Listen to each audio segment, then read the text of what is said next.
our first talk from Nikolaos about the TW and TZ prime production at hadron colliders. So Nikolaos, please, if you can share your slides. Okay. Thank you.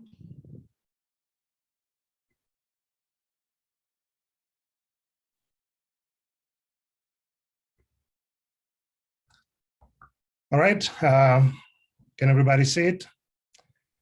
Yes, thank you. All right. Okay. So, all right. So today I'll talk about TW and TZ prime production at hadron colliders.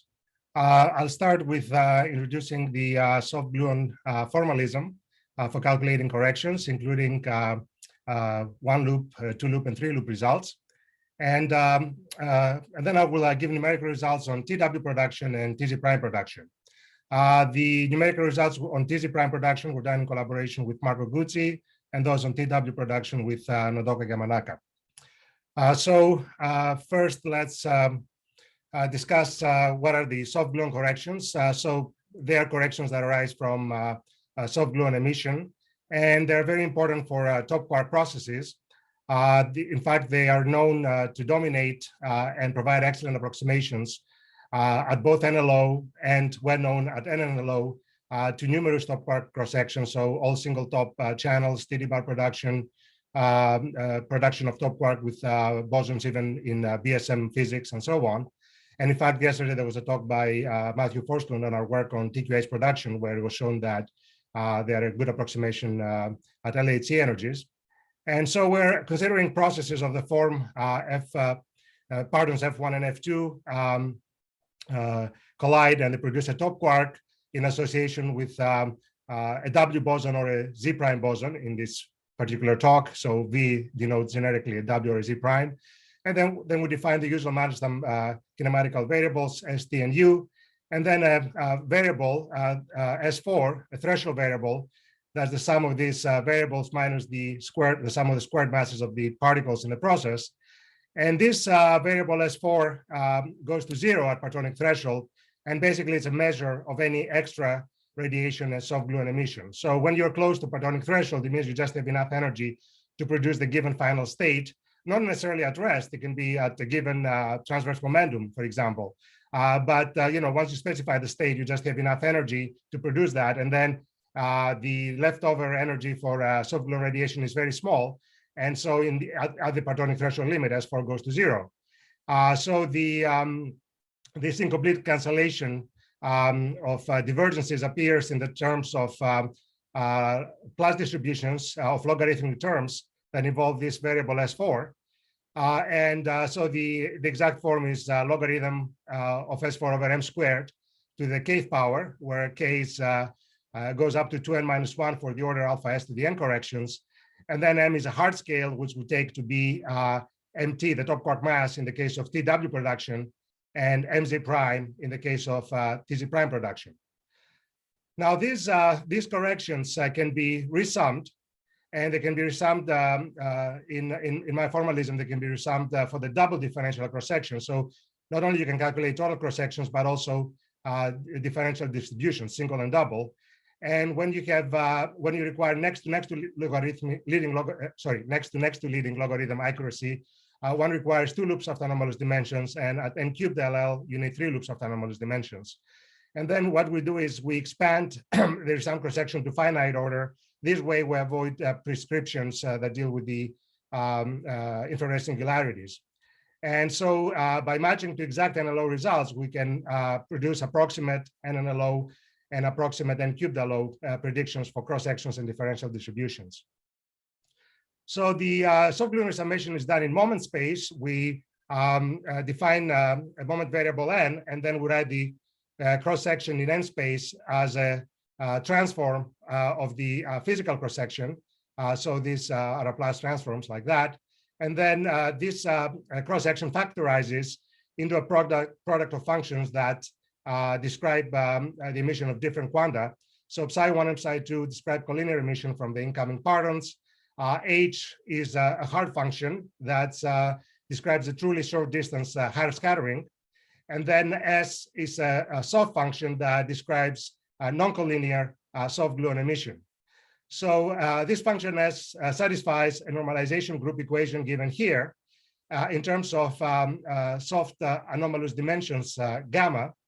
And these soft anomalous dimensions, of course, just like the hard and soft matrices, are process dependent. And in general, they're matrices, although for the process that I will talk today, they're simple functions, but in general, they're matrices in the color space of the Haar scattering.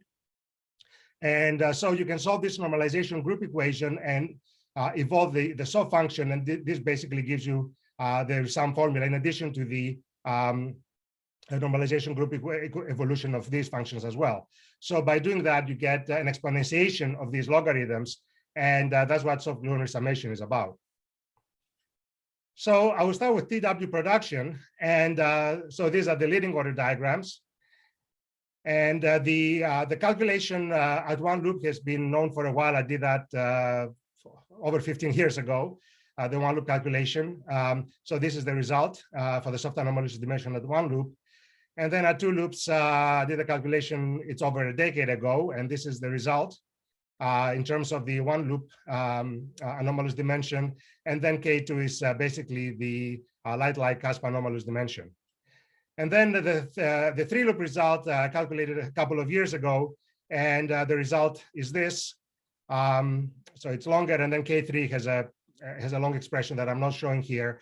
I'm giving a talk tomorrow at 8 o'clock in the QCD sessions on many more results for anomalous dimensions to three loops for many processes, not just TW, but for many top power processes. So for those who are interested. So, and I also want to emphasize that the same soft anomalous dimension also describe dizzy prime production. So from the point of view of QCD, these are the same processes in terms of the soft anomalous dimensions.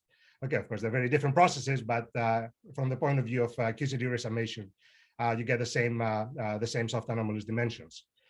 And then up here, I have a plot. Well, there's an older plot that shows the results for the T-channel, TW, and S-channel single top production. So the one we're interested in today is this one, and he compares it with data from the LHC. Now, this is with older PDFs. So today I will show results, new results for much bigger range of energies and with newer PDFs and also matched to NLO using MathGraph.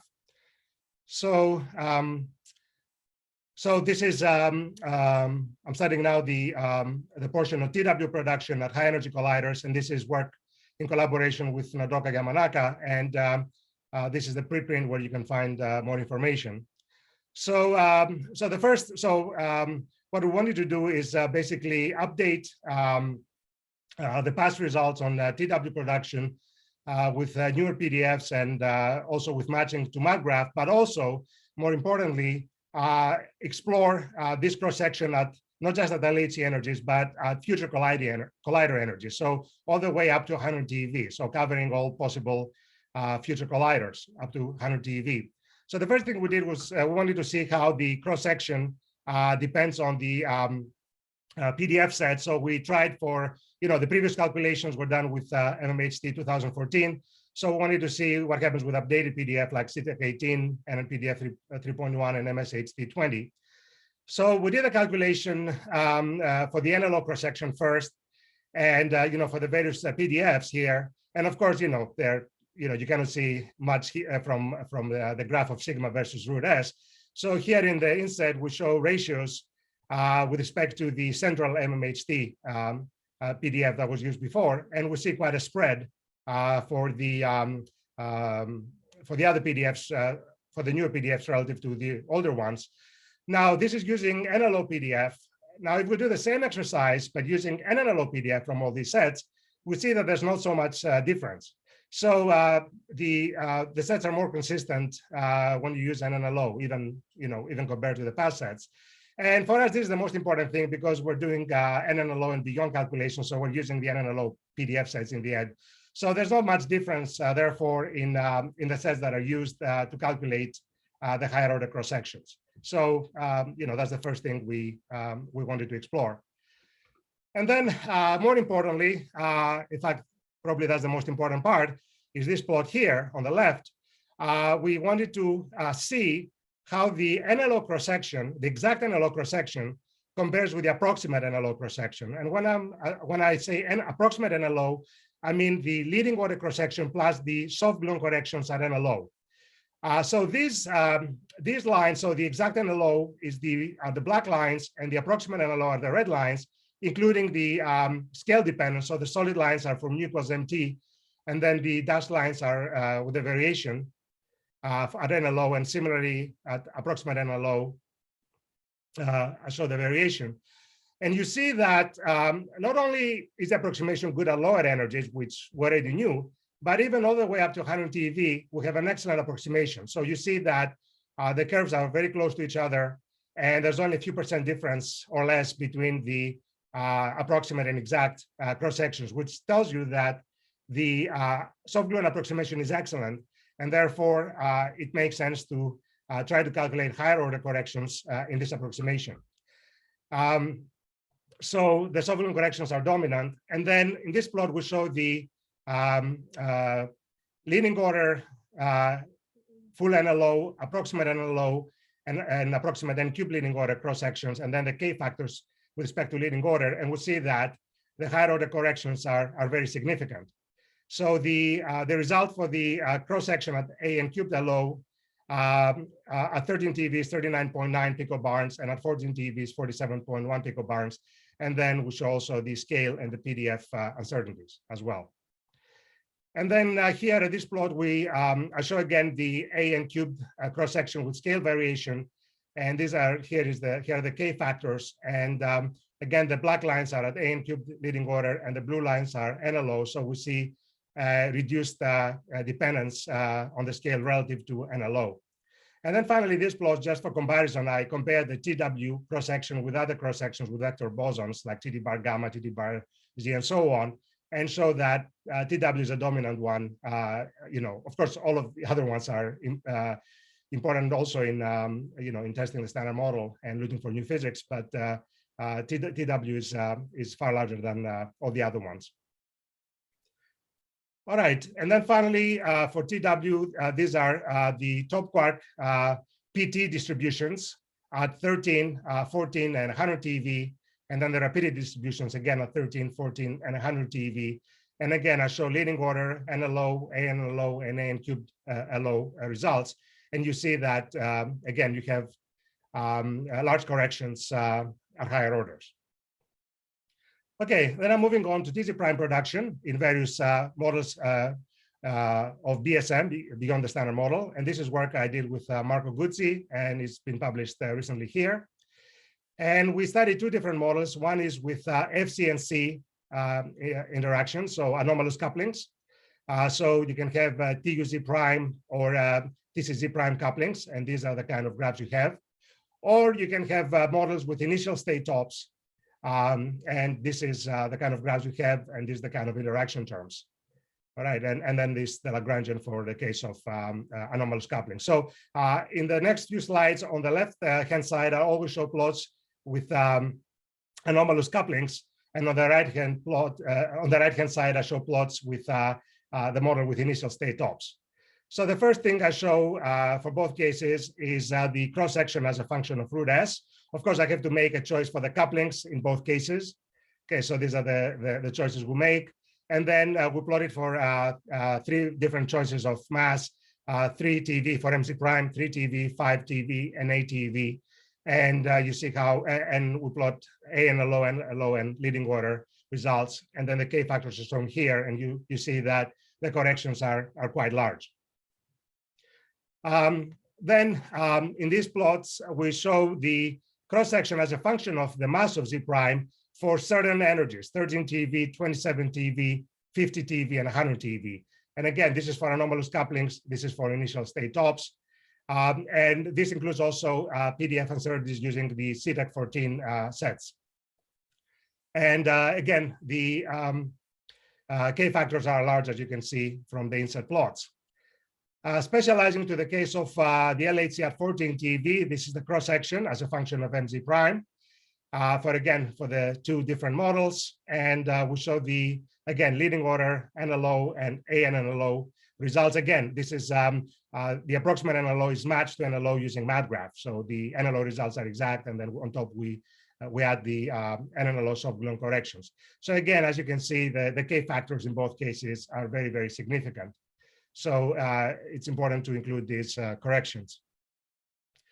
Of course, as I said, you have to choose couplings to make predictions, but here we show plots for a scan of the coupling. So in the case of anomalous couplings, for the two possible ones, KTUZ and KTCZ prime, we plot the contours of the cross sections for different values of the coupling. So these are this is the scan for a range of values, and then on the right hand side for the case of initial state tops, we vary the coupling in this range and then show the range of cross sections for different values of mass. So for 3 TeV are the blue lines, and then 5 TeV are these ones, and then for 8 TeV are the green lines. So you see the range in the cross section.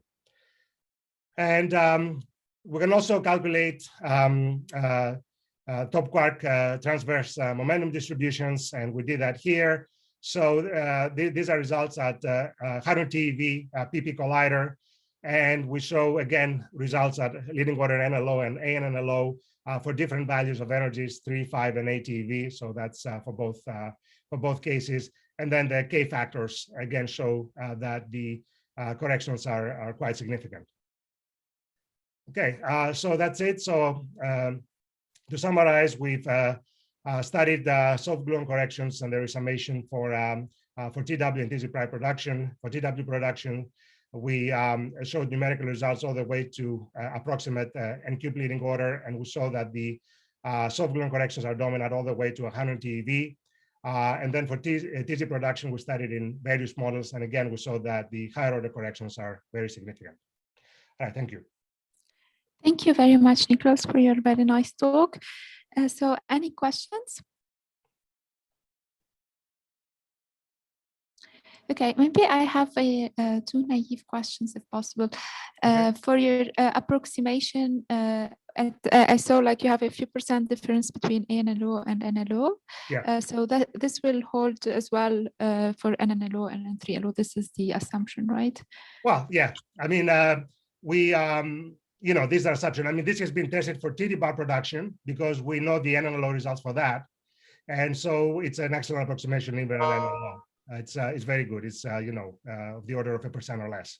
So it works very well. So the assumption is that it worked very well here. I mean, for LHC energy, it works even better than a few %. But the point was that even extrapolating at very high energies where you wouldn't necessarily expect the approximation to hold, it actually holds, which is a very nice thing, because then you can you know, produce higher order results that you can trust. I see. Thank you very much. And just another question for what's your feeling about like the experimentally when we could test these predictions, like that will be at the HLLHC or? Well, like I mean, I know that, yeah, I mean, I know that, you know, TW production has already been observed at the LHC at various energies. So, and as I showed in this plot, the agreement with data is excellent. And I would expect that to hold also at future colliders. Of course, you have much higher energies and a lot more data, and of course the cross section will be much bigger. So instead of being of the order of you know 100 TeV at the LHC, it would be, you know, 3,000. I mean, this is 1,500 for TW minus, and then T bar W plus is another is the same. So that would be, you know, 3,000 picobarn at 100 TeV. So that would be very high cross section that would be measured very well.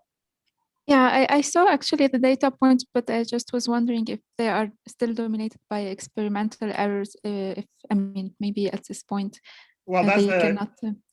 Well, that's the last data that I know from the LHC. I mean, I looked at the experimental papers, and that's yeah, what I found. So, I mean, definitely you can see that theoretical result has much smaller errors right now. Of course, I expect that may change, you know, with a high luminosity LHC. Okay, yeah. But See, right thank now, you. yeah, thank you. Thank you. So I see a question by Xi. Please go ahead. Thank you, Nikolaos, for this nice talk. Actually, recently, the exact NLO calculation for this process comes out. So did you compare the result with your approximation here? How much it remains in your approximation? If I remember correctly, it was very close, but I don't have a number. Okay. Which paper are you referring to? European group have calculated this actually just last year. I mean, I'm almost the same time as your papers actually. I mean, actually, let me go back. I know about NLO calculations for S channel and T channel. I don't know of an NLO calculation for TW production. Maybe I've missed it, but I don't know of one. WT is the same as W plus charm, so it's. Okay, so it's not the same. Okay. Okay, that's not the same thing, because as far as I know, there has not been an exact NLO calculation for TW. I know there have been for S channel, and I compared that, and it was actually quite close. Okay. I know there has been for TD bar, of course, for some time, and that has been quite close. But for single top, the only one I know is for S channel and T channel. And the S channel one is a large correction, the exact one. And then the approximation that I have works well. But for TW, I don't think there's an exact NLO. So if there were, I would have, well, anyway, I mean, I already presented on top of that AN cubed leading order, but I. Right. Thank you. Yeah. Okay. So thank you very much, Nikolaos, again. I think we will move on for our next speaker, Joseph, who will tell us about the measurements of the top electro-weak couplings with Atlas. So please, Joseph, if you can share your slides. Okay, and let's go into full screen mode. There, okay, you can see that? You can hear me? Yeah, I can hear. I don't see at the full screen, but maybe it's just me. You don't see at the full screen. Oh, yes, now it works. Sorry, it's a bit there must be a lag then. So let's try to pay attention to that as we go forward. Okay, so I'm going to talk about electro-weak couplings to the top quark with the Atlas experiment at the LHC. And to give this a little context, top physics in general is concerned with all of these vertices, all of these fundamental interactions, and they include the one that is responsible for the copious production of top quarks, for the main decay mode of top quarks, weaker interactions, flavor changing neutral currents, and even I put here a few exotic mechanisms that people look for. But for this talk, we're going to put the spotlight on essentially mainly on the WTB vertex, but to some extent also on other couplings between top quarks and bosons. So starting with the WTB vertex, this is discussed these days in terms of effective field theory, in which the physics at a higher mass scale, lambda, is parameterized using higher dimensional operators, dimension 6 operators for top quarks. And so these are the operators, the OI, these CIs are complex coefficients called Wilson coefficients. And the operators can be written like this, but after electroweak symmetry breaking for the third generation, one reduces this to this expression here. These new couplings here can be incorporated into an effective Lagrangian. And in this effective Lagrangian, we use a handier notation, anomalous couplings, which can be related to the Wilson coefficients, VL, V right, GL, and G right. So there are 3 Atlas measurements that contribute to constraints on WTB couplings that I'm going to address in this talk. Those involve the single top production cross-section, the measurement of the W boson helicity fraction or W boson polarization in TT bar events, and then finally measurement of angular distributions in the decay of single top quarks. So electroweak production of single top proceeds in 3 channels: the T channel, which is the strongest, the S channel, and the TW channel. These cross sections have a quadratic dependence on EFT coefficients.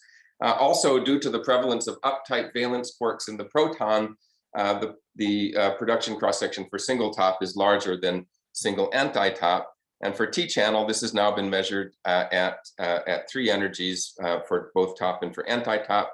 and the combined cross-section is shown there.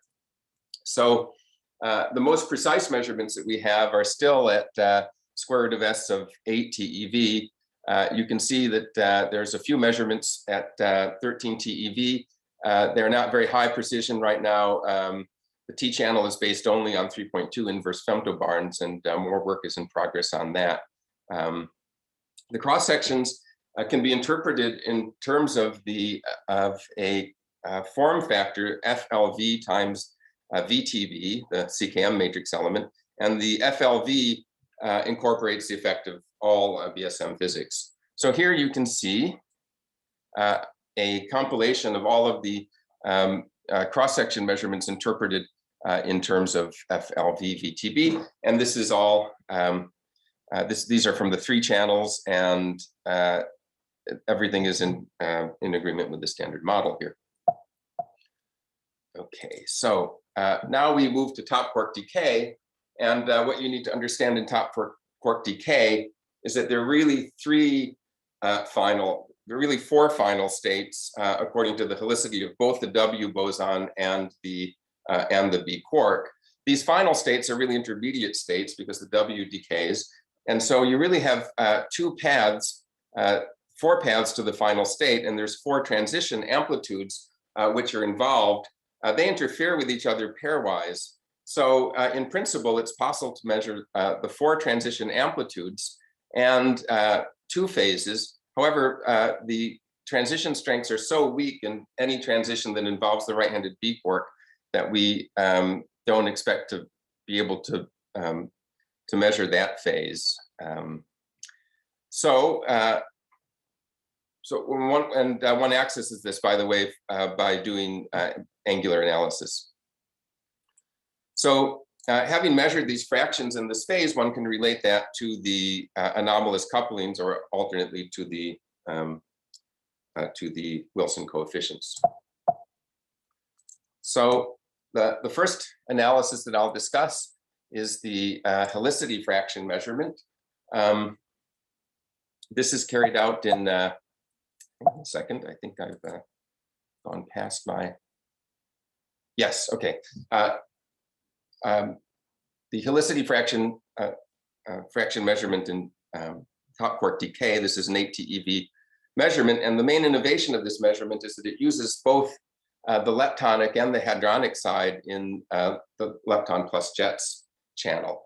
A helicity measurement actually groups 2 of these transitions together, measuring the fraction of longitudinal W bosons without regard to whether the B quark is left-handed or right-handed. And so the 3 fractions that are obtained are the fraction of longitudinal left-handed W bosons, longitudinal W bosons, and right-handed W bosons. So the way that one determines this in top decays is to use the helicity angle theta star. That's the angle between the anti-fermion from the W plus in the W plus rest frame and the W plus in the top rest frame. If you're used to this kind of analysis, normally instead of calling this the anti-fermion, you'd call it the charged lepton. But because this analysis is also using the hadronic side, what one needs to do is to figure out what is the anti-fermion and use the anti-fermion on that side. Now that's a rather challenging thing, but if you can do that, then you can extract the fractions from the angular distributions, and the expression is shown here. Okay, so this topology has an easy side and a hard side. The easy side is down here. That is the leptonic decay of the top T-bar on this side. And from the sign of this lepton, what you can do is look over here on the other side, and you can infer the sign of the up-type quark. In 50% of those decays, the up-type quark is actually a charm quark.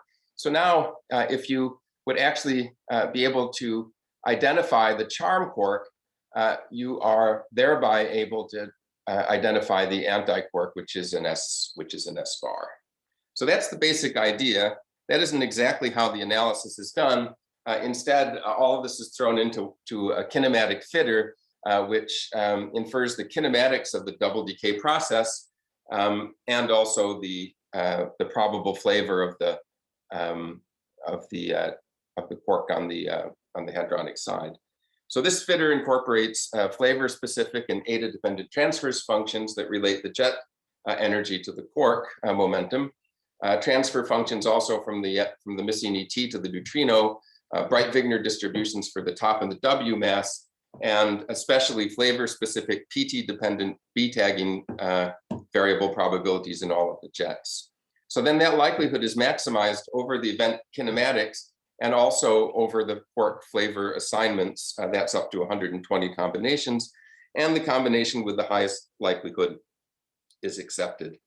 So the plot on this side shows the log of the likelihood, and you can see that for the right combination, this peaks at high likelihood. So therefore, a cut is put here where the black line is indicated, and in Monte Carlo, 60% of the TT bar lepton plus jet events have the correct assignment of the down type quark. Okay, once you've reconstructed all of those kinematics, you can proceed to reconstruct the helicity angle on the leptonic side and also on the hadronic side. And then you're dealing with a standard template type fit, like in conventional analyses that have been done all the way all the way back to the Tevatron days. So on the leptonic side, you can see that these templates have different shapes. On the hadronic side, you can see that you can see the same thing, except that the analyzing power is somewhat diluted. So what happens then is that templates are generated from next to leading order TT bar signal Monte Carlo, reweighted at the generator level to distributions from the relevant W boson polarization. And then this is fit to the data. On the left hand side, you see the fit to the leptonic analyzer. And on the right hand side, you see the same fits to the hadronic side of the event. So this is then used to extract the helicity fractions, and they're shown here. I'll compare those on the next slide to standard model predictions, but you can also use those to set constraints on anomalous couplings. Here you see contours in the space of the real part of GR versus the real part of G left, and also on the real part of GR versus the real part of V right. And you can see that these are in agreement with the standard model. A couple of things, though, is that all of the anomalous couplings are considered real. The imaginary parts, which lead to CP violation, are all set to 0 here. And all of the unconsidered couplings are fixed to standard model values. The measurements are consistent with the standard model, except that you have this ambiguity here. And in addition, that these constraints will disappear if the assumptions up here above are relaxed. So here you have expressions for the helicity fractions, and you can see that if you begin to relax the constraints on those, that you will begin to destroy these limits. So this has recently been combined with CMS. The comparisons with the Atlas measurements that I just showed you and comparisons with the standard model are on the top line, and the combined measurements are down here. Everything agrees with the standard model. In the Atlas CMS combination, the ambiguity is resolved using information from cross-section measurements, and these limits are set down here. Okay, so now moving on to single top T-channel angular analyses.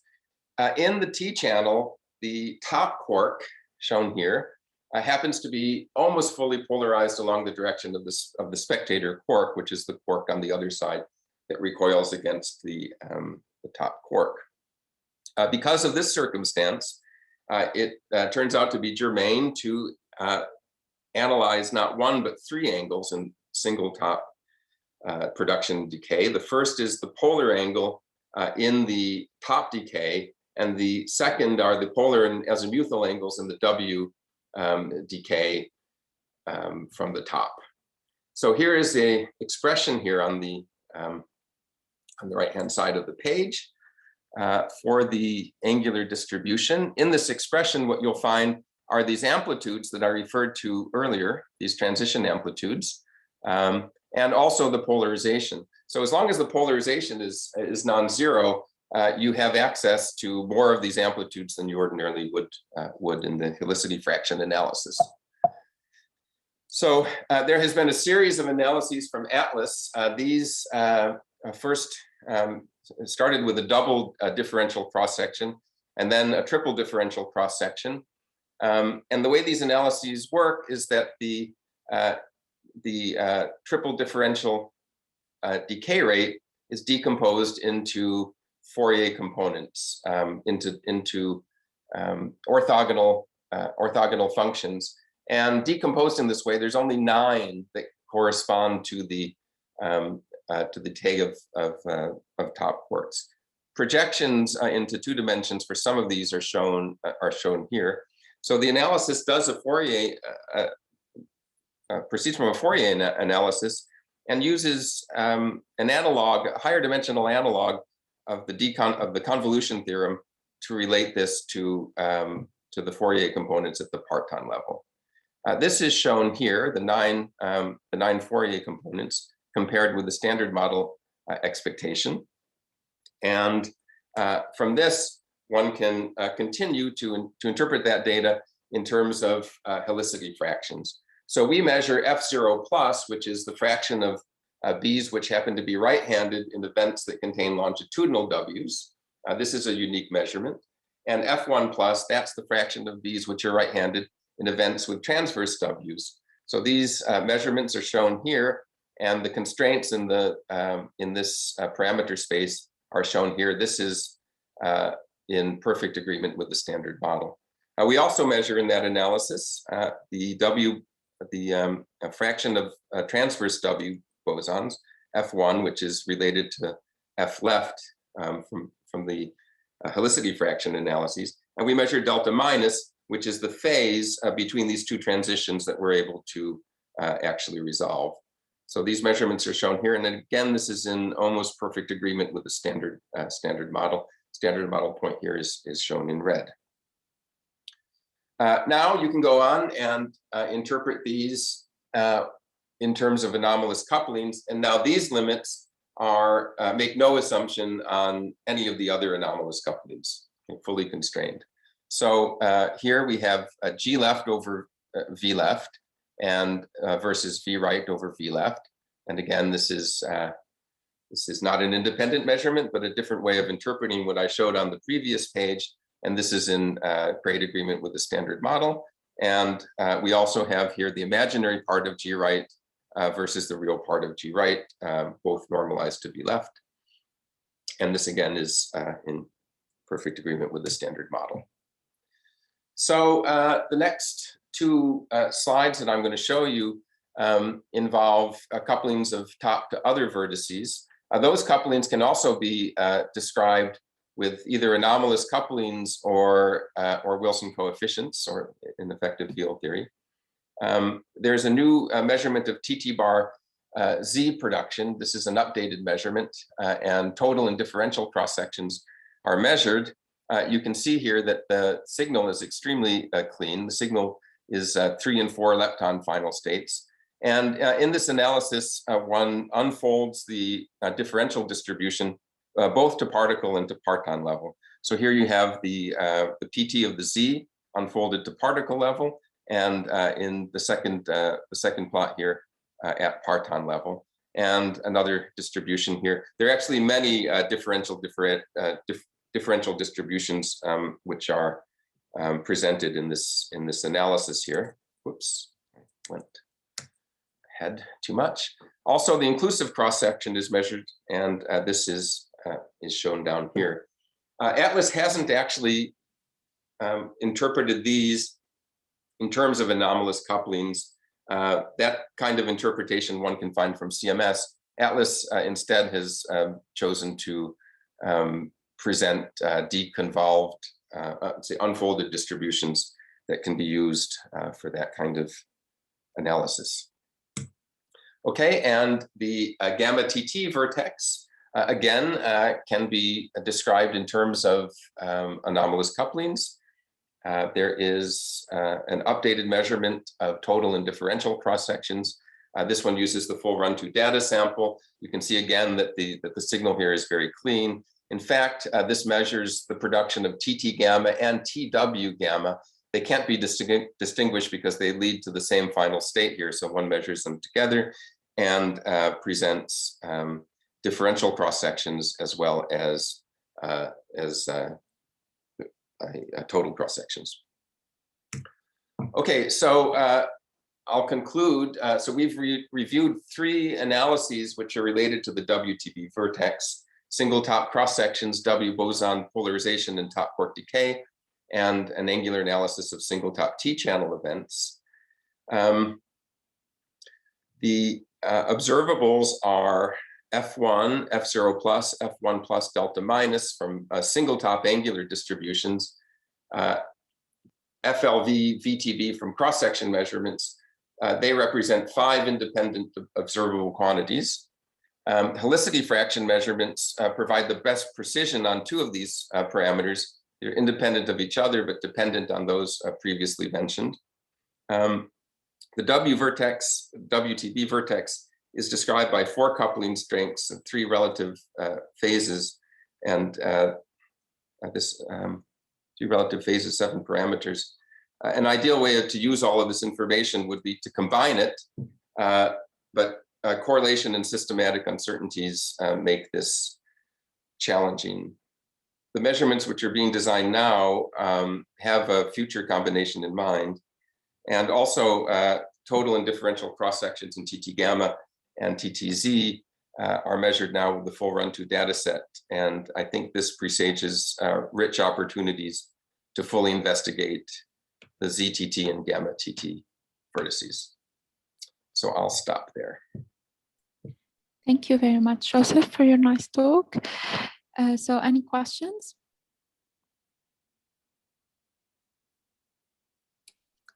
Okay, I don't see any. I just had a small question on your previous slide, actually, for the gamma TT vertex, right? Yes. So first, just for the because I see the systematic uncertainty is dominating here already. Right.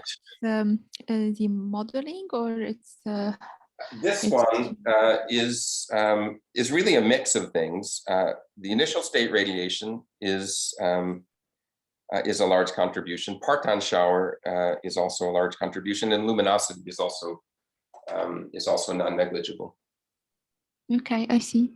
And the dip at around 500 in your bottom plot, I think, is like a statistical fluctuation, right? On your bottom right plot, sorry. Let's see, yes, there's statistics and right. So these actually, the paper. And I'm just about the ST plot, actually, there is this dip around 500, but I guess it's like compatible. I mean, oh, here. Statistical or something. Yeah, I don't know. I guess I can't really comment on that because I wasn't privy to the, I'm sure there was debate about that, but I don't know. Yeah, no problem. And let me just clarify one thing here. You saw me hesitate a little bit on this. This is how much is in principle observable. It doesn't mean that one has the ability to really resolve these in experiments. These 3 relative phases. Really, just one phase is observable. Yeah. Okay, so I don't see any more questions. Thank you very much, Joseph, again. We can move on to Antonio. So Antonio will present us the Mu2e DAQ and slow control systems. So Antonio, if you can please share your slides.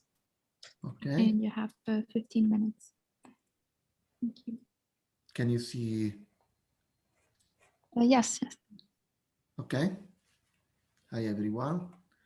And so I'm talking about the Mu2e experiment now. The goal of the Mu2e experiment at Fermilab is to measure the charged-lepton flower violating neutrinoless conversion of a negative Mu into an electron in the field of an aluminum nucleus. We expected the Mu2e will improve the syndrome 2 limit of 7 times 10 to minus 13 by 4 order of magnitude. And mu2e will reach a single event sensitivity over 3 times 10 to minus 17, assuming 3 year run with 3.6 times 10 to 20 protons on target, with a runtime of 6 times 10 to 7 seconds, requiring a background below 1 event. The physics signal searched by mu2e is a delayed monoenergetic electron with an energy just below 105 MeV. mu2e is made of 3 main parts. The production solenoid, where a parsed proton beam hits the production target to produce pion, which then decay into muons.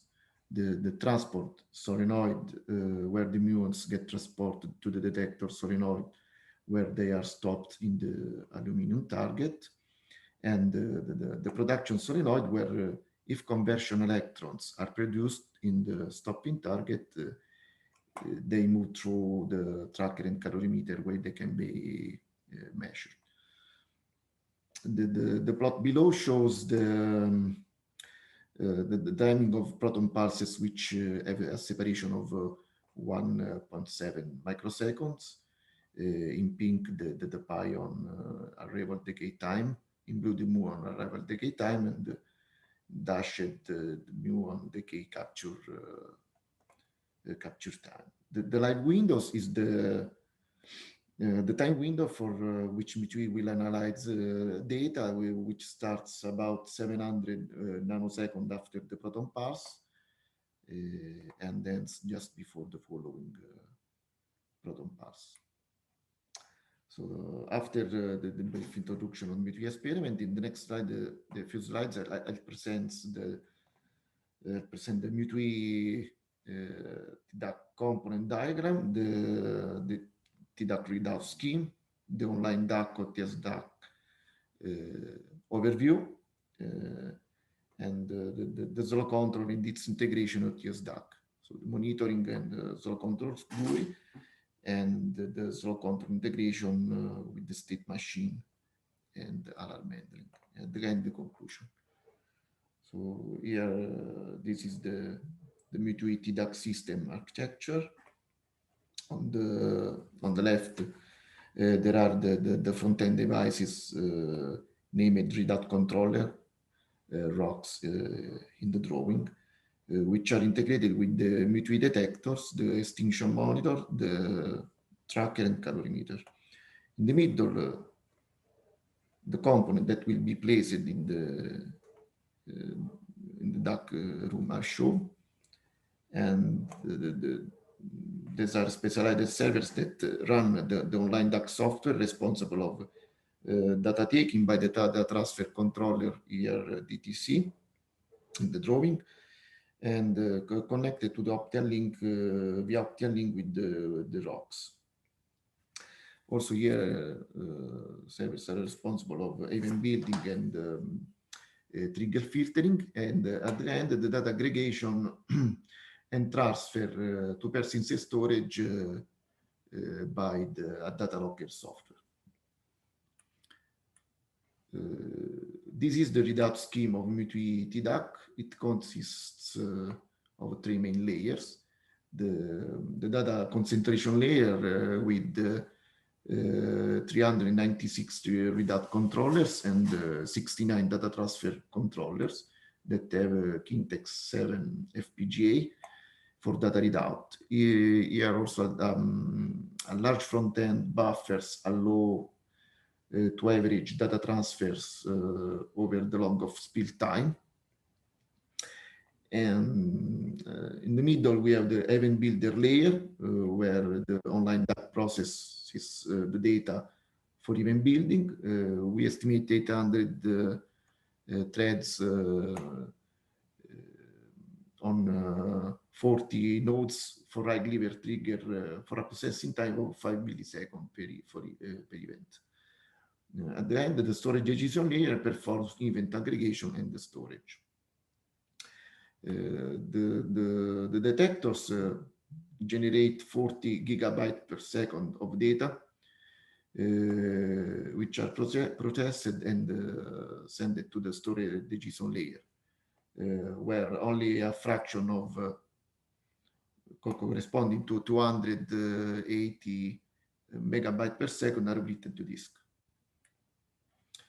Let us talk now on the online DAQ software we are developing for Mu2e. It is named OTS DAQ, an acronym for off-the-shelf data acquisition. It is a ready-to-use data acquisition DAQ DAQ solution, completely designed and developed at Fermila, aimed at test bin detector development and other rapid deployment scenarios. It uses another framework, RDAQ framework under the hood, provides flexibility and scalability to meet evolving DAQ needs. Also, it's completely developed at Fermila. OTS DAQ provides a library of supported front-end board and firmware modules that implement a custom UDP protocol. The software development follows two directions, the server side and the web side. And an integrated run control GUI and readout software are provided, pre-configured to communicate with the OTS DAQ firmware. More information on the OTS DAQ is available at the web page otsdaq.fnal.gov.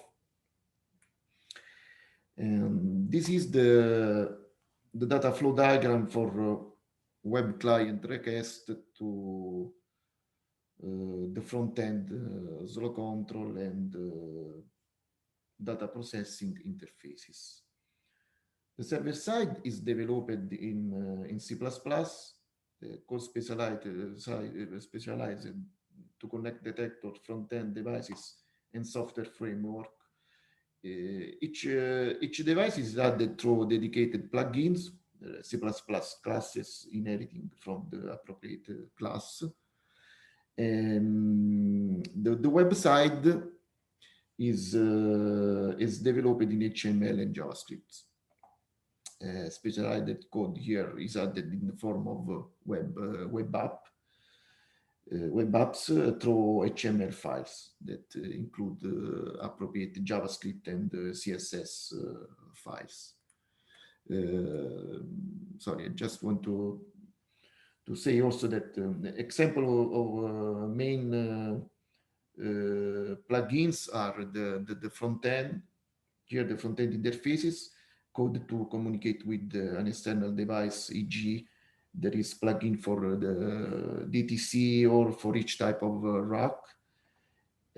Art module for event building and logging, e.g., data producer, trigger modules, and so on.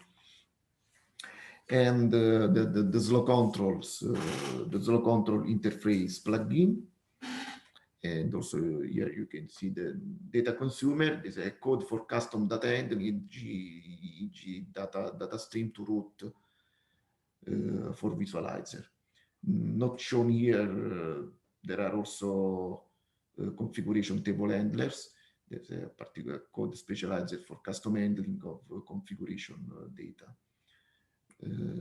Here, it is an example of a plugin and its visualizer GUI developed for data quality monitor. As said before, the Mu2e event window data are processed through RDAQ software modules. So data processor and data quality monitor plugins are the specific plugin designed and developed to check the quality of the data taken by the experiment. The DQM generate data products that are sent to RDAQ dispatcher, which aggregates DQM metrics and present them to a visualizer application. Let's just talk now of the slow control software integration in the online DAQ. Mu2e use the experimental physical industrial control system EPICS as a slow control software framework. EPICS includes the following component to provide a complete monitor and control of the detector systems. The control system base performs input and output operation and defines processing logic, scan condition, alarm condition, archiving rate, and so on. The alarm server monitors all channels, sends alarm message to the operator. The data archiver performs automatic sampling and storage of value for history tracking. And an operator, integrated operator interface provides display panels for control and monitoring.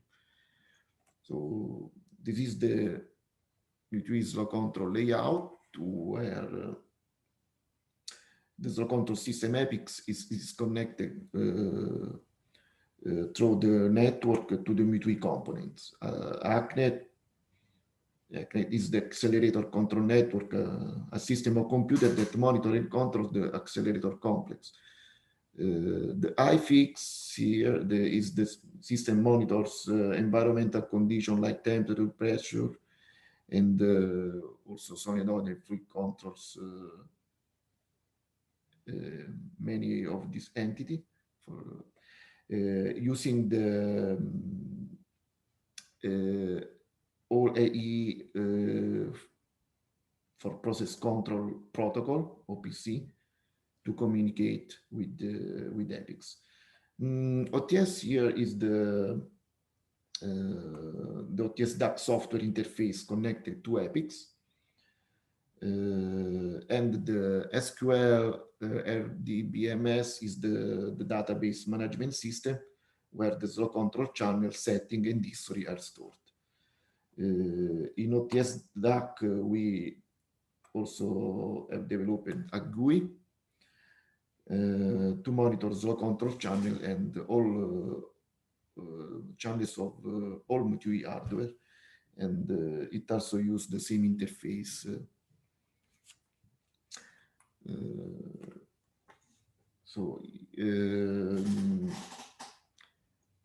Here first of all, the EPICS provide channels by an input-output controller named IOC. So integration of slow control in the online DAQ consists of two parts managed by the same interface plugin.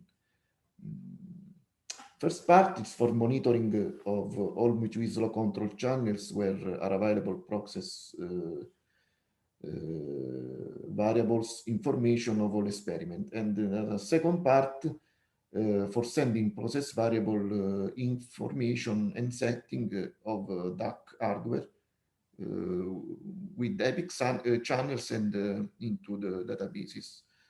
The interface plugin so perform channel subscription to EPICS using channel access, the EPICS library, C++ library, to send and retrieve slow control data information, light, value, alarm, settings of process variable.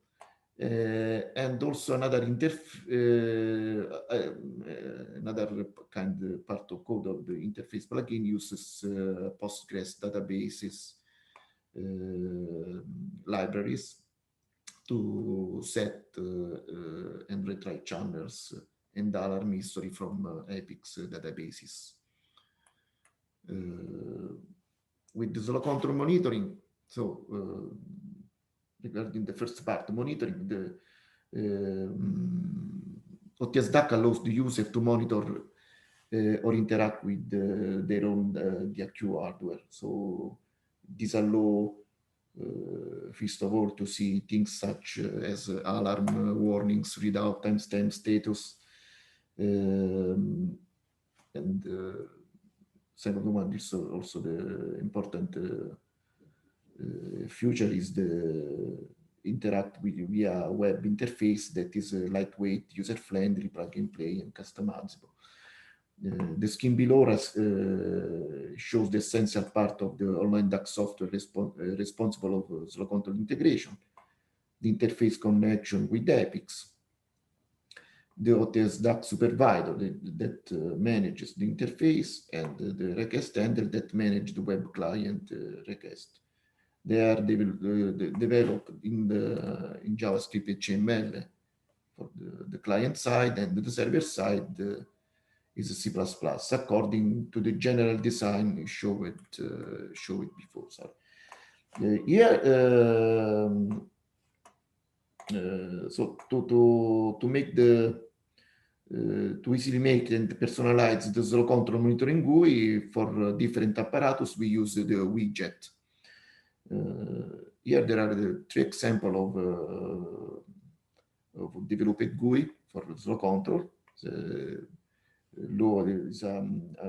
Here there is a menu for preserved page loading, an example of page loaded with different widgets. There are meters, thermometer, table, multi-link image, plot,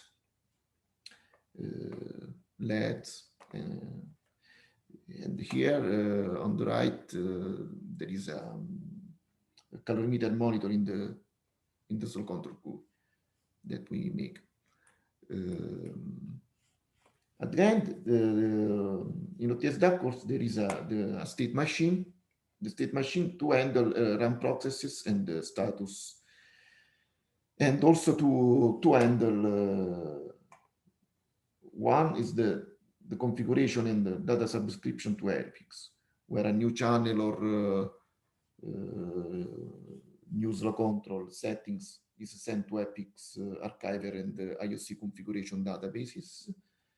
And the other one is an alarm propagated from epics and monitored in the OTS DAQ, and also is handled by the state machine. So conclusion, Mu2e is under construction at the Fermilab and will be ready for data taking in 2 or 3 years. The TDAQ and slow control are developed according to the requirements, like 200 kilo events per second for data taking, and hardware tests are progressing well. The slow control integration in the online DAQ system, OTS DAQ, provides an advanced slow control monitoring and interface to send OTS DAQ front-end DAQ hardware data processing and DAQ slow control information to epics, and a real configuration and integration with the OTS DAQ state machine. Thanks for your attention. Thank you very much, Antonio, for your talk. So any questions? We have time for one question. It's running late. Okay, I see Aram. Please go ahead. Yeah, hi, Antonio. Just maybe one quick question. For the OTS DAQ, this wasn't very clear to me. Is this something that was developed within Mu2e, or this is something generic that, let's say, somebody does test beam somewhere or something like that? This code is we developed in Fermilab. This is independent from Mu2e, but we chose it also for Mu2e experiment, and we developed the part that corresponded to Mu2e, because the essential part of the OTS DAQ is this plugin. So due to the name of the shell for that acquisition, we can make plugin for every experiment we want, for any situation. So for Mu2e experiment, we are developing the plugin for DTC, ROX, and all the hardware for data taking, and also for slow control monitoring and integration. So this is the page of the OTS DAQ where you can find more information about this system. But for sure, the general design is open for many kind of different situations, like we showed. Okay, I see. Okay, thank you. Thank you so much. so thank you very much, Antonio, again for your talk. And we can move on to Keping, who will tell us about the Photon PDF with CT18. So Okay. can you please share your slides? Yes, I try. Can you see my slide? Sharing, Thank but why it's important? It's working. Yeah, it's okay. Yeah, thank It's you. okay? Please. Yeah. Okay. Thank you for everybody to show up, and I will present our work on this Photon PDF in the CTAC framework. This work involves several members of our groups, like Tim Hobbs in SMU and IIT, and Mengsi, CP Yuan are also in the audience. So just a simple introduction for the motivations, and it's just because the precision issue. Nowadays, the RGC become a precision machines because the accumulation of the data and also with this reduction of systematics. On the theoretical side, many of processes have been calculated up to NLO according to the strong coupling. So at the NLO of QCD, the alpha strong square is of the same size as this alpha coupling. So we will expect the QED's correction are at the same level as the NLO QCD. So the photon-induced process will have an observable effect. So such as the many new physics searches will rely on our precision understanding of the standard model. So I just give you two scenarios. One is the heavy lepton production, similarly high mass ion production at the RGC. Of course, the W charge Higgs is because the charge is enhanced will heavily rely on our understanding of the photon PDFs. So this gives us necessary. We need to provide as precise as much as we can for the photon PDF of protons. So just a simple review of what we have for the existing photon PDFs. I classify them into two generations. The first generation is coming from last decades. Like the first one is released by MST 2014. They invoke an effective mass scale to parameterize the photon PDF and to integrate the global analysis. Similarly, in the NMPDF 2.3 still, use the similar scenario, but invoke this high mass ion data from RGC to constrain the photon PDF, which gives us large uncertainty on the photons. So in this categories, our CT14 QED invoke this the scattering in DIS scattering data from the mostly from those, and of course we CT14 QED include the elastic component as well. That's why it's called inclusive. CT14 inclusive. So nowadays we come to the second generations. The breakthrough is made by these large QED groups. They build this mechanism we will call it Lux formalism to relate the photon PDF with the structure functions that can be directly measured from the experiment data or directly calculated from the probability QCDs. And this new method will can constrain the photon PDF down to percent levels. So since this advancement, the NMPDF and MHT both have to invoke this new approach in their global analysis and release their corresponding photon PDF. Like the NMPDF 3.1 use this Lux formalism to initialize their photon PDF at a high scale, like at 100 GeV, and evolve the degraph equations both upwardly and downwardly to determine the photon PDF. Differently, MHT has used the same methodology but initialize the photon PDF at a low scale at 1 GeV and evolve the degraph equations to high scales. So in this work, we will talk about our CT frameworks into how to incorporate this Lux formalism. So just we have now came up with these two approach. One is we have introduced about the Lux approach. Another way is involve this degrapple approaches.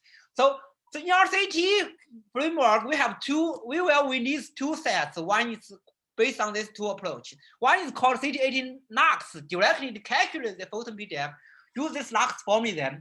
And besides of this one, we can also use this the degrapple approach. Is that in this scenario, we will evolve the degrapple equations and determine the photon PDF, similar to this MHT 2014.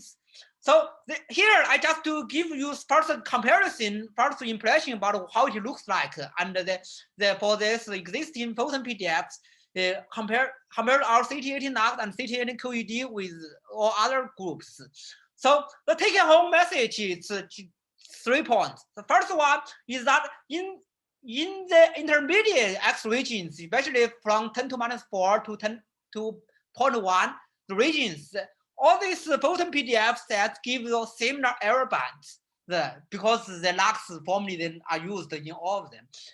And for difference compared with this one, is all this PDF is that the CT18 NLO PDFs give us in between of the existing NLO, the QED and the MHD 15 QEDs. And so you can see on the left plot. And so another important message is coming from the large X regions. We found that the degrapple approach, both for the MHD QED and our CT18 QED, gives significant reduction of the photon PDF compared with the PDF from the LUX approach. So let's return back to this to the LUX formula then, and how the LUX QED works. So in traditional, we have DIS process, electron scattering with proton, so you can measure the electron scattering. So in traditionally, we can factorize this process according to the hadronic tensor and leptonic tensor. The leptonic tensors can be precisely determined, and the hadronic tensors will be written into the form factor or structure functions ways. So LUX has related this framework into this factorized frameworks into this.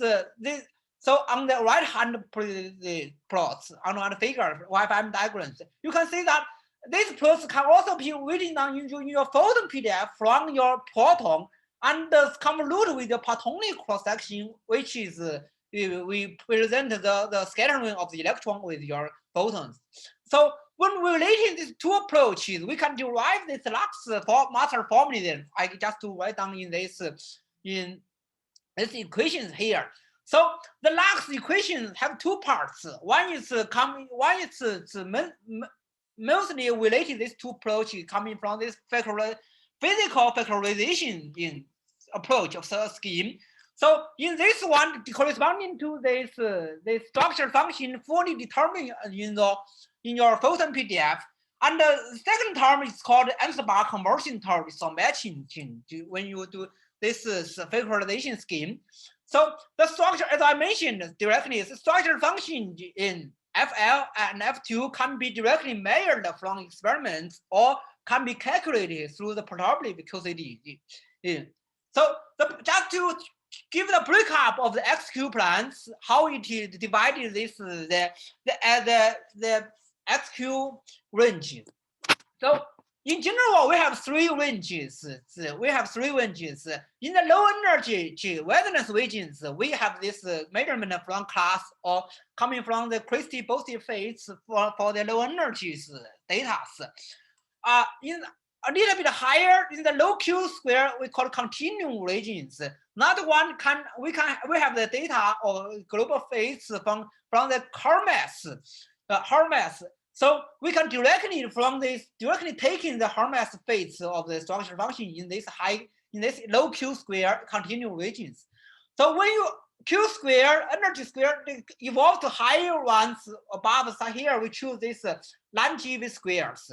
So above this scales, we call it matching scale QPDFs. above these QPDF regions, we can all this because the perturbable QCD works well. So we directly use the perturbable QCD to determine the F2 and FL structure functions. So in addition to this DIS or structure inelastic components, we have another component coming from the elastic components. That one will fully determined by the form factors. So in our framework, we will invoke this A1 phase, or recently have the new one coming from Argon group from ES, etc. So let's compare our difference between this LAX and the DGLAP. So we have written down the LAX formula. From the DGLAP approach, we evolve the Photon PDF from the initial scale to higher scale, and then we just to give us the related one for the Photon one. So as the first order solution for this DGLAP equations, we can integrate out this the Photon PDF according to this the dq square, d log q square. And when we related this DGLAP approach compared with the LAX formula, then we found that this is equivalent to the LAX formula then with the structure function to the leading orders. So when we compare about these two different PDFs like CT18 NAQ and CT18 CoED, especially at the lower X regions, we found this the CT18 CoED gives larger, about 2% larger photons than your LAX approach. That's explained by this structure function we have explained by this leading order structure function equivalent in the DGLAP one. So we just directly compare this structure function at the leading order and the NLO on the left on the right panels. You can see that at the low X regions, your leading order structure function is a few % larger than your full structure function, especially the NLO here I present here. You can see this one will explain the difference at the low X regions. But the MHT one gives smaller photons at small X. You can see on this brown curves. At the low X region, they give just 2% less. That's for same reasons. Just because the charge weighted singlet quark distribution for this for the MHT group is smaller. Here I show this charge weighted singlet distributions for all the group here. And the MHT is the brown one, you can see. So when we have this charge weighted singlet compared with this and then you have evolve the DGLAP equations, you get this smaller Photon PDF as low X regions. So the main differences for all this group is coming from the large X behaviors. We have already mentioned about that this one. As the large X regions, LAX approach gives you a significant larger PDF than the DGLAP approach. So this is so we have understood the reasons coming from the low energies, long perturbable structure functions, especially for the resonance and the continuum regions. Here, I just compared the structure function F2 for different energy regions, energies. Like this, all this solid curve is coming from this low energies below the QPC, this co-PDFs. And above this co-PDF, we show few of them, which is directly calculated by perturbable QCDs. You can see that, yes, in the large X region, especially when you X go to larger than 0.8 or similarly, you get significant difference of these structure functions.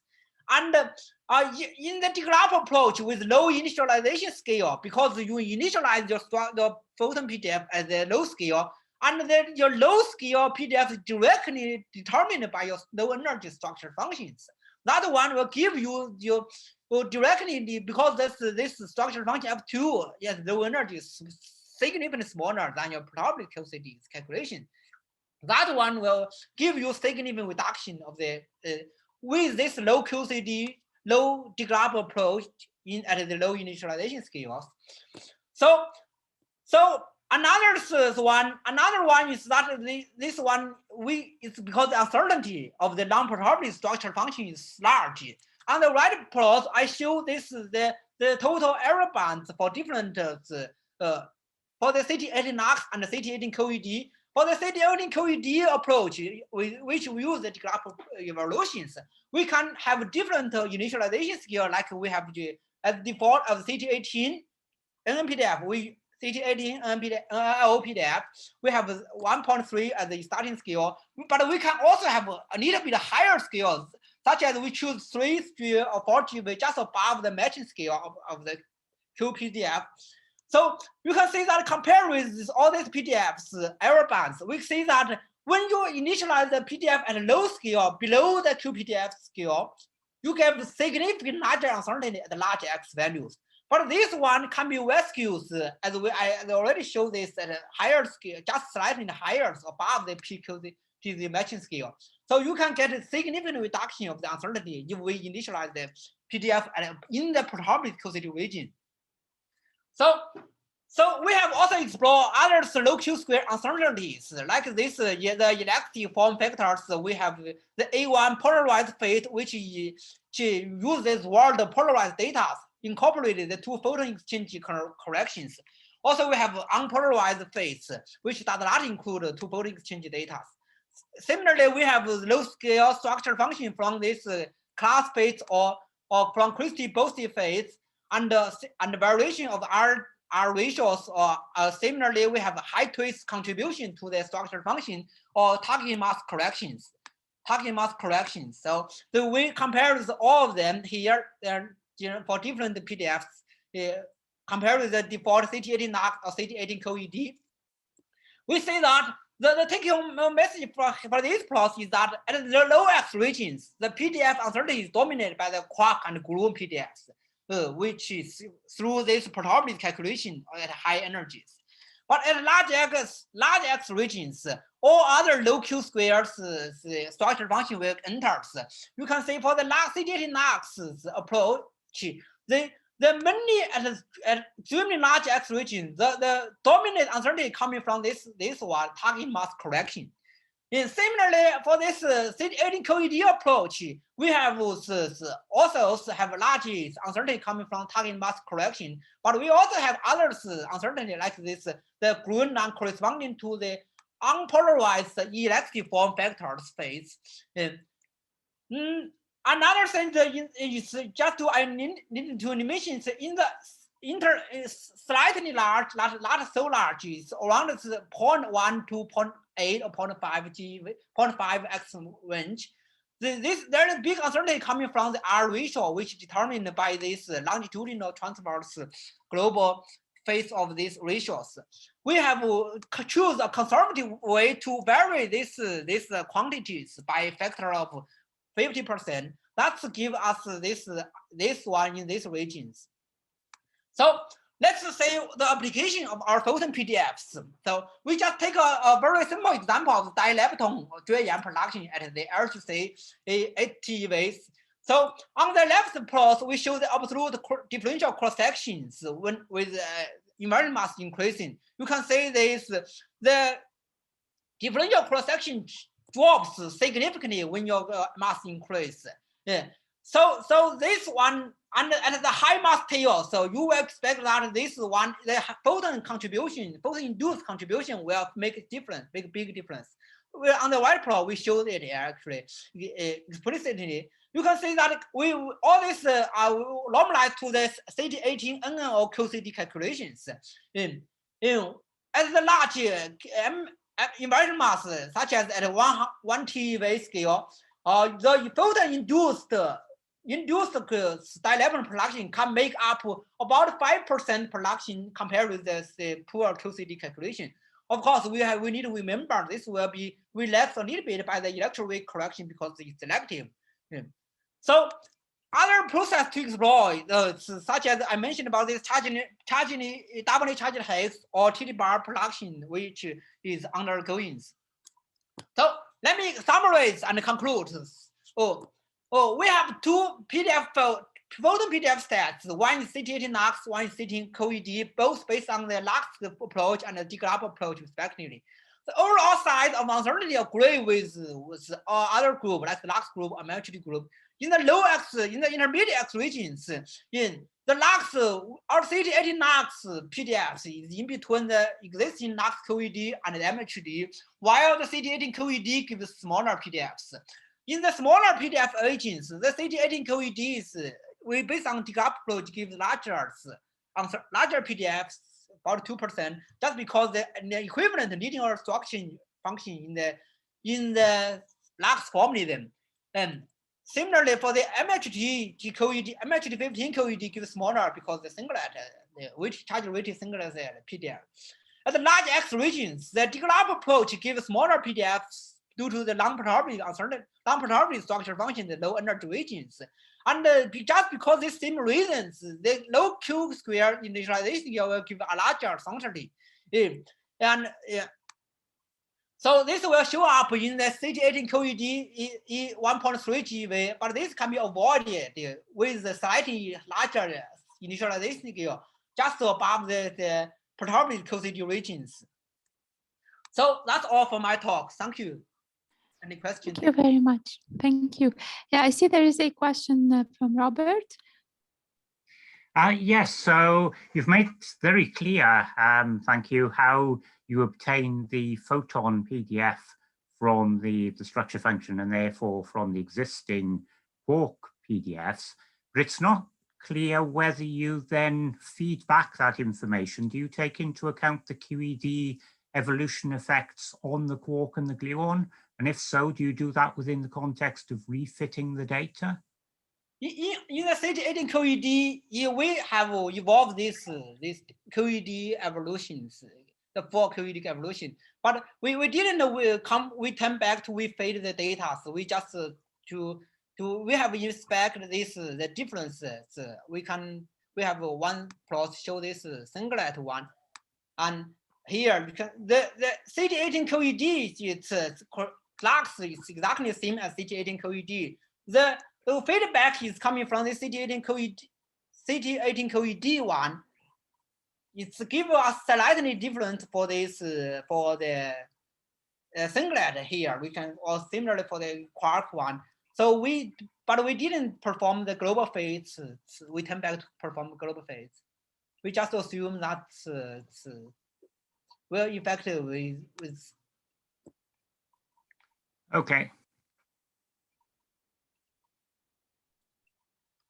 Okay, any other questions?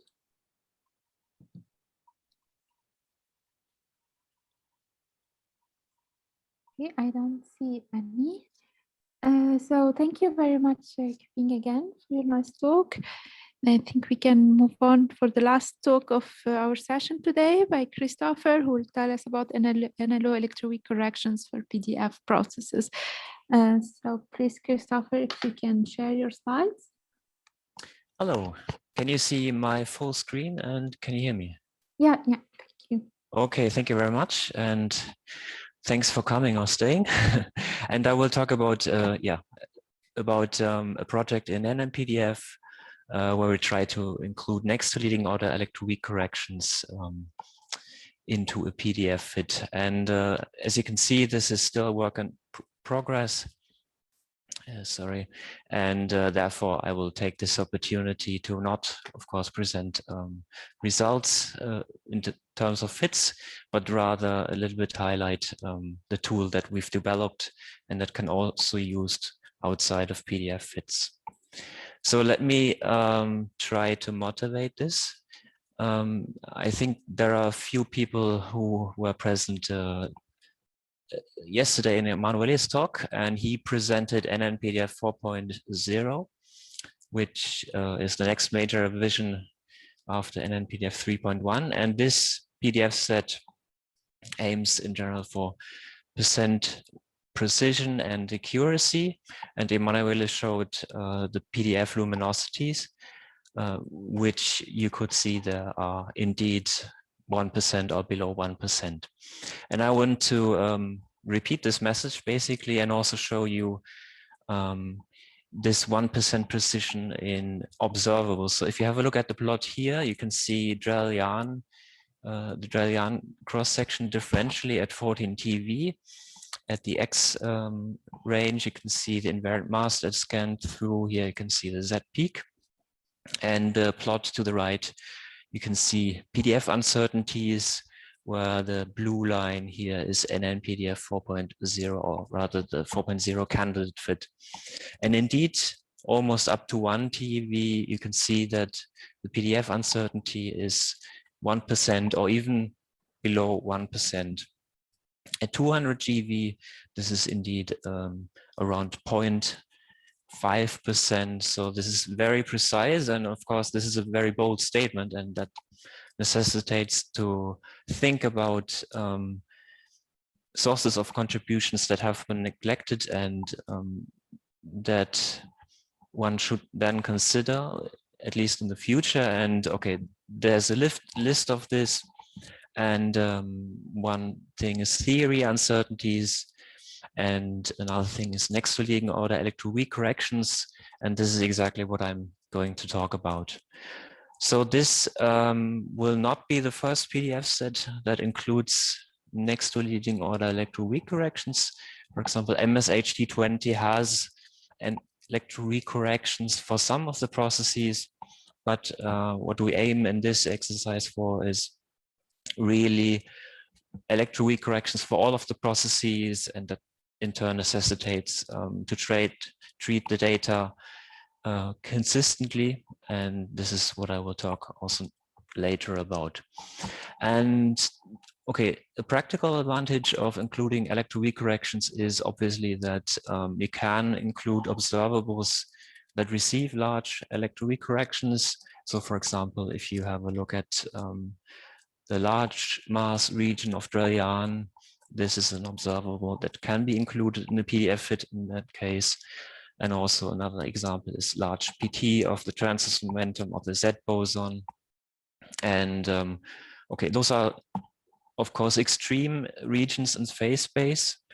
But of course, we all know this in the future, this is going to be measured more precisely.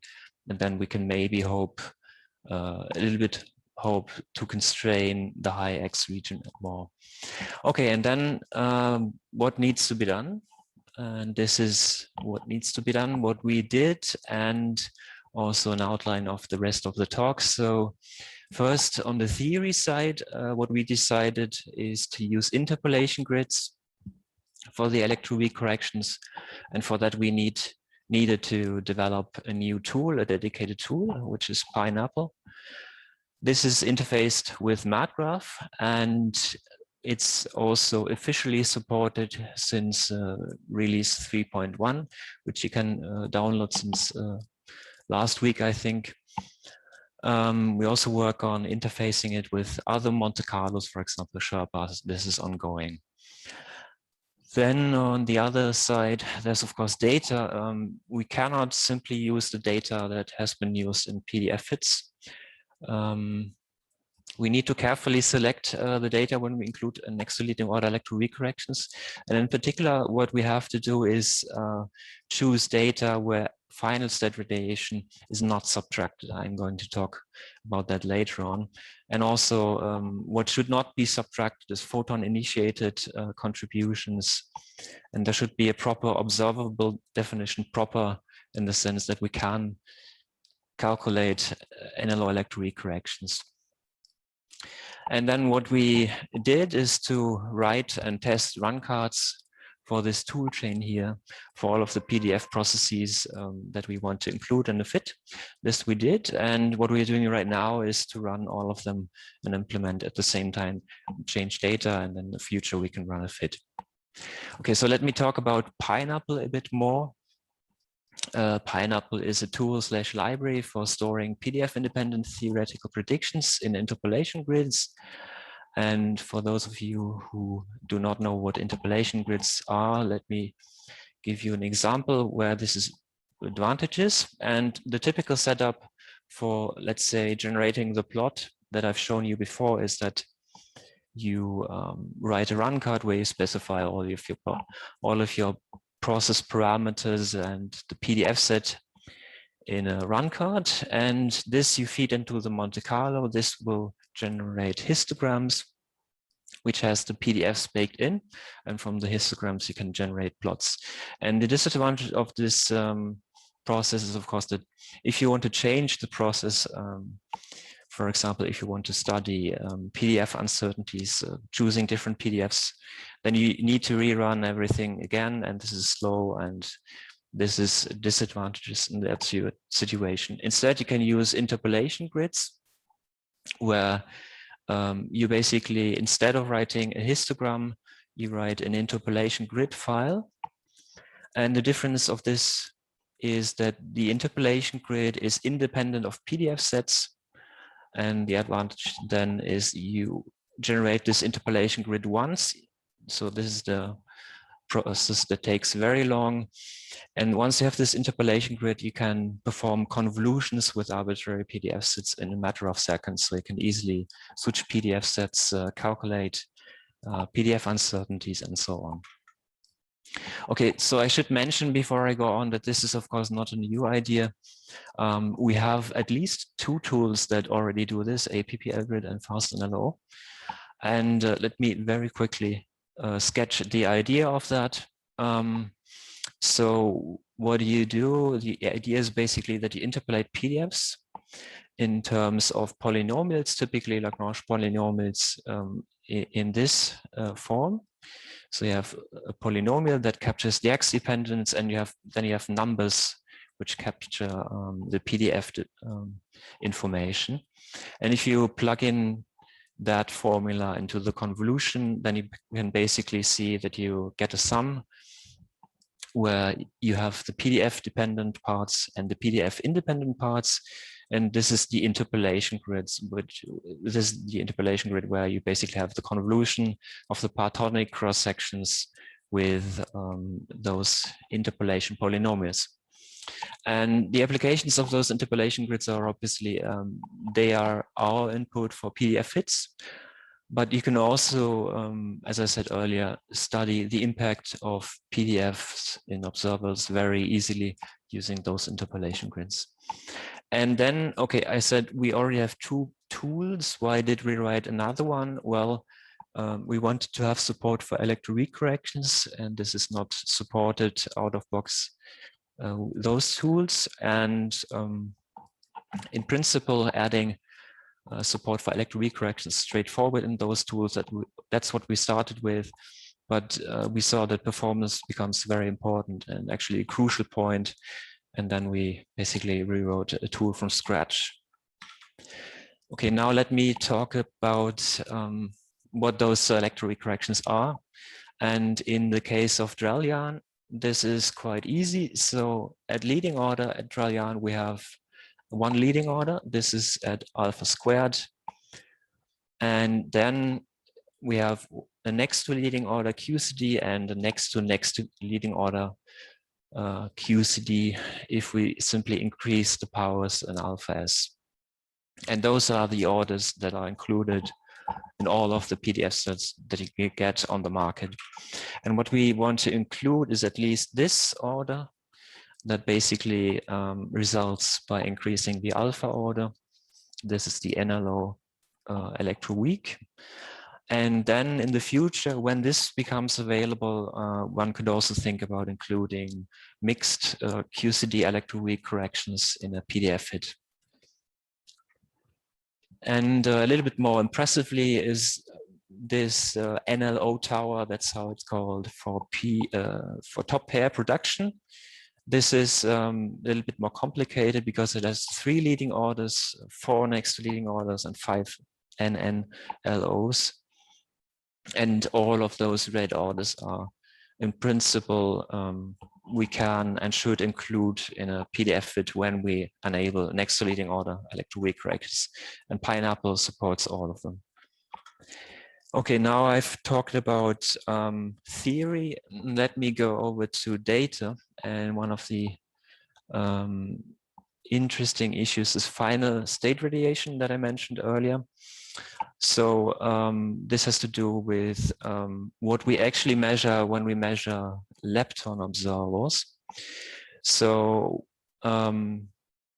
if you perform a QCD calculation, then you do not have any additional photons. And so what you get basically is a Born lepton. That's how it's called, a single lepton without any photons. However, if you do the experiment, then you of course see that there are many, many photons radiated off each lepton collinearly and also softly. And so there is another prescription how to measure lepton observables, which is the dressed lepton observable. And what this does is basically you take not only the lepton, but also photons, recombine the photons in a radius typically of 0.1 around this lepton. And this is then called dressed lepton. And this is also the way you should do it if you include next to leading order electro-weak corrections, because next to leading order electro-weak corrections, they produce additional collinear and soft photons. And so this is exactly how it should be done. And this is especially an issue in Drell-Yan, where you can have a look at the dressing factors. So that's basically the difference, or let's say the quotient of those two prescriptions. And this quotient can indeed be very large. And to give you an idea, I show you this plot here again. And if you take a look now at this piece of the plot, you can see the next to leading order electro-weak corrections on top of, or normalized to the next to leading order QCD. And what you can see is that around the Z peak, these electro-weak corrections very heavily distort the peak. And this is well known. Those are the QED final steady rate radiation corrections. And of course, now this becomes a major issue if it's this big. If you would perform purely QCD corrections and not include these corrections, then you would do a major mistake in purely QCD fits. And so what the experiment typically does is to subtract these corrections from the data, and this is the pre-FSR data or the Born lepton data. However, this is the entire next to leading order electro-weak corrections, and so what you can also see is purely weak effects, which you can see in the large invariant mass regions. And so this is something that is not subtracted in the data. And so for us, in order to perform a successful next to leading order electro-weak fit without double counting, basically depends crucially on whether for the analysis such dress lepton observables of post-FSR datasets are available. And this is a very important point. Okay, now let me come towards the end. Here is basically where I would show you a fit. This I can't show you, unfortunately. But what you can do with the tool set that I've shown you is basically produce the plot that I've shown you before. So what you need is basically just the Monte Carlo, which is MatGraph. You can download it here. You need the PineAPPL tool, of course, and then you can download the script, which is basically steering the two and running the two together. And if you are familiar with MatGraph, then the actually only thing that you have to do in order to generate grids is to add this line, which basically instructs the Monte Carlo to generate the grids. And here is the tooling that I've used to generate those plots. So this tool comes with a small command line program, and you can just tell it to plot the grid here and give the specific LHA PDF names. This will write the plot script, and then you can simply plot it and you get this very nice plot. Where you can see, again, the PDF uncertainties of NNPDF, MSIG20, CT18, and ABMP16, and also how good they agree with each other, which is the poll here, which is the weighted difference with respect to NNPDF 4.0 in units of sigma. So you can see here that they agree quite well. There are a few regions where they differ by 2 sigma and a little bit more, but overall this is actually quite good. Okay, so already come to my summary. What I've shown you is what we need to do in order to include NLO electro-weak corrections in PDF fits, which I would say we need at some point in the future. And we developed a tool to solve our technical problems, PineAPPL. This is already supported by MatGraph in the newest release. And we've also talked about data issues like FSR subtractions. And the outlook is that similarly to NNPDF 4.0, we'll also publish all of our results, codes, and data soon.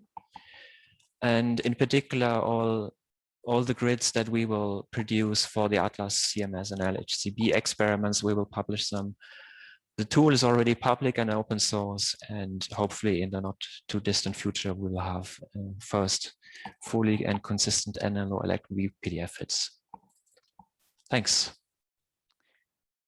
Okay, thank you very much, Christopher, for your very interesting talk. So any questions? Okay, I see Aram. Please go ahead.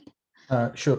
Hi, Christoph. I have just one comment and a question.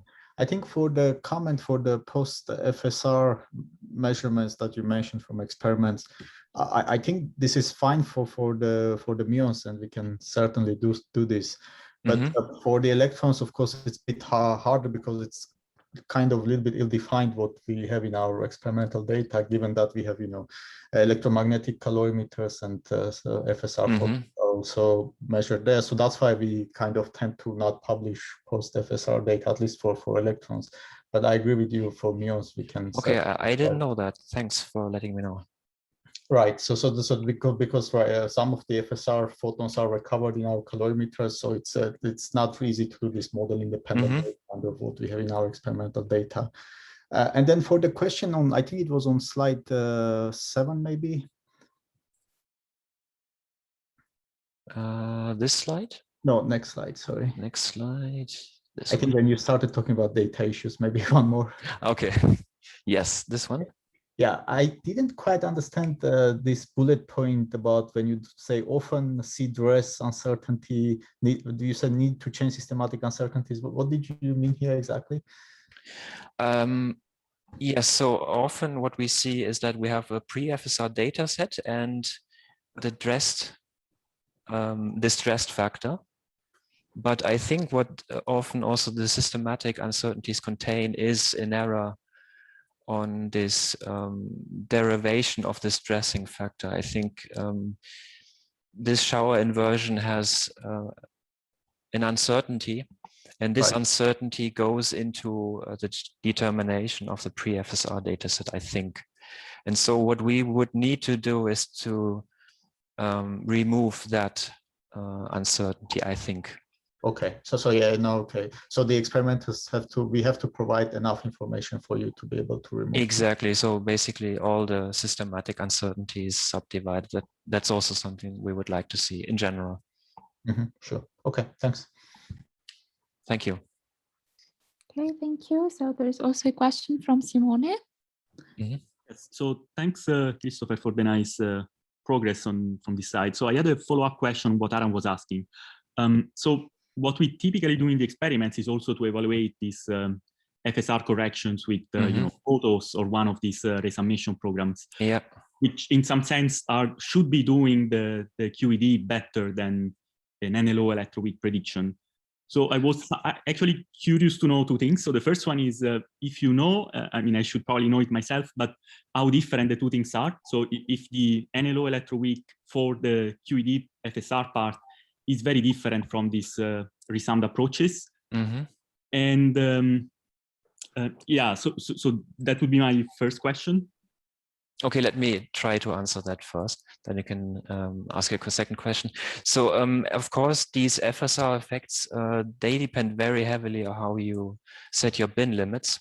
And in this case, I've chosen this CMS 13 TV analysis to use the bin limits here. And you can see that the FSR effects here are really large, but if you make the bins smaller, then they are smaller as well, the FSR effects. And okay, that being said, what I did is basically to calculate the difference of NLO electro-weak, what I can calculate, and compare this with the dressing factors that I have from the experiment. And I think the biggest difference that I saw was maybe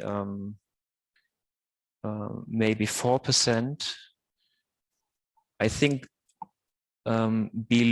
just below the Z peak, you can have slightly larger effects. Okay, thanks. Because I mean, I fully understand and somehow support the idea to do this at, a well-defined fixed perturbative order. But maybe one might also then be missing something when comparing with the data. Right. But then I would say that the right thing to do is that we basically photon shower our observables. So basically we calculate what's missing, basically. That's something that we should be able to do. Yeah, no, I agree. My second related question to this would be whether you cannot actually split the pure virtual from the QED part of your NLO electro-weak. That's a good question. And I think in general, no, but I think for Drell-Yan, maybe you can actually do that. No, I think you are right. So in general, no, but no, since I guess most of the observable where this will be relevant are exactly, yes. And yeah, that's an interesting question. I should think about that. And maybe one last question that is technically. So performance-wise, how does this grids compare with standard grids, or let's say even with PineAPPL grids, but without the electro-weak part? So is it much slower to convolve? Much slower compared to what exactly? Yeah, so I get, let's say QCD plus electro-weak versus just QCD with the same tools that you have developed. So you mean basically what's the effect of, what's the penalty of including electro-weak corrections? Yeah, exactly. Yeah, this is what I mentioned here. And so this really is something that's hitting the performance. So for example, what we heard in the talk earlier is that we have initial state photons, we have to include that. And that just multiplies the number of initial states. So for example, for jets, this is terrible. This becomes really, I think we have something like 120 initial states, whereas without the photon, you have maybe something like 80 or 100. And then, of course, with the next leading order electro-weak corrections, you really want to go into the extreme regions of phase space. So we do calculate those. So you have more bins. And then something that I did not mention, but what we also want to do is to calculate scale variations. And that basically blows up the number of effective orders. And then the biggest thing, I think, is that you basically, instead of 2 orders, or let's say 3 orders, you have this tower of orders. And that really multiplies the size of the grid and also the convolution time a bit. I think the size of the orders, that's really the driving factor that hits the performance a bit. And we have basically grids which are of the size maybe 1 gigabyte for jets in the most extreme case. Okay. Yeah, it gives a feeling. Thanks. Mm-hmm. Thanks. Okay, so thank you very much, Christopher. I don't see any more questions. So yeah, I would want to thank again all the speakers for the nice talks, and thanks everyone for attending this session. So we will reconvene at 12:15 New York time for the third part of the session with further interesting talks. So see you later. Thank you.